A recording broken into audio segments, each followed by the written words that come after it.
श्री स्वामी समर्थ. येत्या शुक्रवारी म्हणजे 27 तारखेला आलेले आहे आमलकी एकादशी. या दिवशी भगवान विष्णू आणि आवला म्हणजे आमलकी वृक्षाची पूजा केली जाते. त्याचबरोबर तुळशी मातेचीही पूजा करण्याला जितकंच महत्त्व आहे. व्रत सुख समृद्धी आणि मोक्ष देणारे मानले आहे. ही एकमेव अशी एकादशी आहे ज्यामध्ये विष्णूंच्या व्यतिरिक्त भगवान शिव पार्वतीचीही पूजा केली जाते. त्यालाही विशेष असे महत्त्व आहे. सुखी वैवाहिक जीवन, मोक्ष प्राप्ती आणि पापांपासून मुक्तीसाठी आमलकी एकादशीचे व्रत खूप असे फलदायी ठरत असते.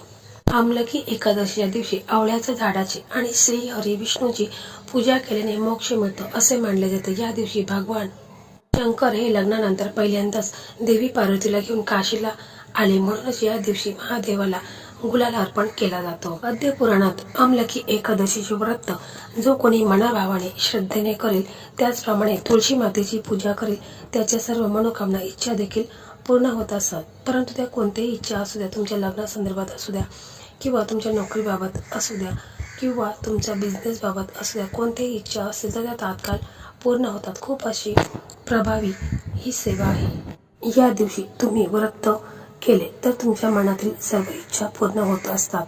ही एकादशी खूप अशी महत्त्वाची आहे आणि म्हणून या एकादशीच्या दिवशी आपण हा उपाय अवश्य करायचा. म्हणजे ज्या मुला मुलींच्या लग्नाला उशीर झालेला आहे, लग्नात भरपूर अशी समस्या अडचणी येत आहेत. बहुतेकदा मुलगा दिसायला चांगला आहे, मुलगी दिसायला चांगली आहे, तरी देखील त्यांचं लग्न हे योग्य वय उलटून गेलं आहे, तरी लग्न हे त्यांचं ठरत नाही. तर अशा मुला मुलींनी हा उपाय अवश्य करायचा आहे. जर मुलगा स्वतः करत असेल तर ठीक आहे, किंवा मुले जर समजा घरी नसतील, ते कुठे जॉबच्या निमित्ताने बाहेर असतील, तर मग स्वतः आई वडील हा उपाय करू शकता. उपाय एकदम साधा आणि सोपा उपाय आहे. तर हा उपाय केल्याने काही दिवसात तुमच्या मुलांच्या लग्नामध्ये जे काही विघ्न अडथळे येत आहेत तर ते दूर होतील आणि लग्न हे लवकरात लवकर ठरेल. तर बहुतेकदा आपण पाहत असतो की मुलगा जॉब करत आहे, दिसायला छान आहे, तर देखील लग्न हे त्याचं ठरत नाही. बहुतेकदा लग्न जमलेले असताना देखील ते लग्न मोडत जातं, कारण आपल्या मुलांच्या कुंडलीमध्ये जे काही ग्रह आहेत तर त्या ग्रहांचा वाईट असर होत असतो. म्हणजे लग्न जमण्यासाठी बृहस्पती हा ग्रह मजबूत असायला हवा, शुक्र मजबूत असायला हवा, तर लग्न लवकर ठरत असतं. तर हा उपाय केल्याने मुलांच्या कुंडलीतील बृहस्पती आहे आणि शुक्र आहे तर तो मजबूत होईल आणि लग्न हे लवकरात लवकर ठरून जाईल.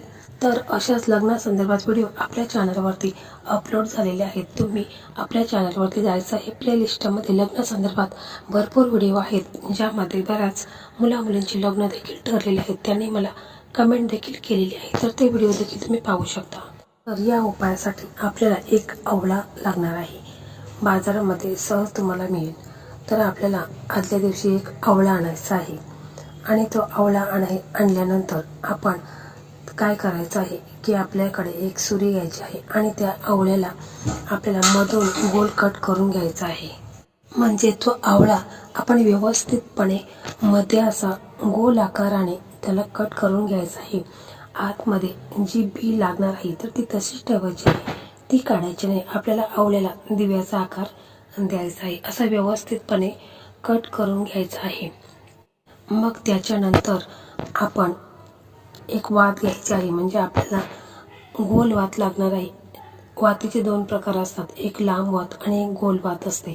तर गोल वात आपल्याला घ्यायची आहे, ती आपण तुपामध्ये भिजत ठेवायची आहे. गोल वात आहे तर ती तुपामध्ये भिजत ठेवायची आहे आणि त्याच्यानंतर ती भिजल्यानंतर त्या आवळ्यामध्ये आपल्याला व्यवस्थित ती गोल वात ठेवायची आहे आणि मग तो आपण दिवा प्रज्वलित करायचा आहे. तर हा उपाय करत असताना आपण स्वच्छ स्नान वगैरे करून घ्यायचं आहे. शक्य असेल तर तुम्ही पिवळे कपडे हे अवश्य परिधान करा. सकाळी आंघोळीच्या पाण्यामध्ये चिमूटभर हळद टाका आणि या दिवशी हळदीचा टिळा कपाळी लावायचा आहे. आणि मग त्याच्यानंतर आपण हा उपाय आहे तर हा उपाय संध्याकाळी करायचा आहे. तिन्ही संध्येच्या वेळेस हा उपाय करायचा आहे.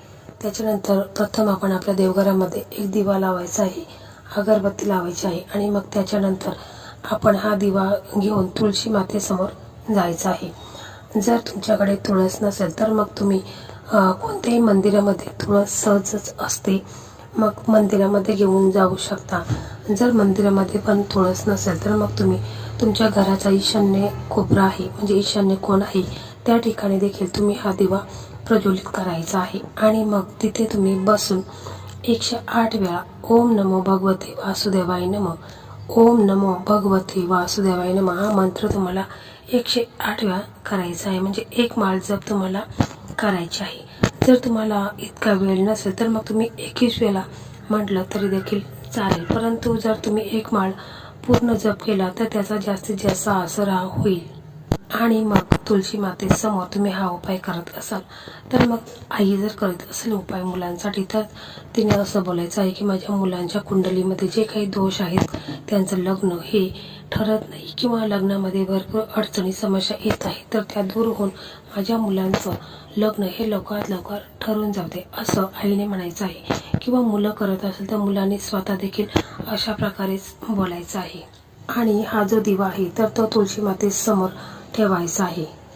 आणि तुळशी मातेला 3 वेळा प्रदक्षिणा मारायच्या आहेत. ओम नमो भगवते वासुदेवाय नमः हा मंत्र बोलायचा आहे आणि तुळशी मातेला 3 प्रदक्षिणा मारायच्या आहेत. जर तुम्ही हा उपाय घराच्या देवघरामध्ये करत असाल तरी देखील अशा प्रकारेच करायचा आहे. उपाय एकदम साधा आणि सोपा आहे, परंतु या उपायामुळे मुलांच्या कुंडलीमध्ये जे काही दोष असेल तर ते दूर होतील आणि लग्न जमण्यामध्ये जे काही अडथळे निर्माण होतात तर ते दूर होतात आणि लग्न लवकर ठरून जाईल. म्हणजेच हा उपाय केल्याने 5 दिवसातच स्थळे यायला सुरुवात होईल. हा दिवा आहे तर तो पूर्ण रात्रभर तिथेच ठेवून द्यायचा आहे आणि दुसऱ्या दिवशी सकाळी हा दिवा आहे तर तुम्ही वाहत्या पाण्यामध्ये विसर्जित करायचा आहे. हा उपाय करत असताना मनामध्ये पूर्ण विश्वास असायला हवा.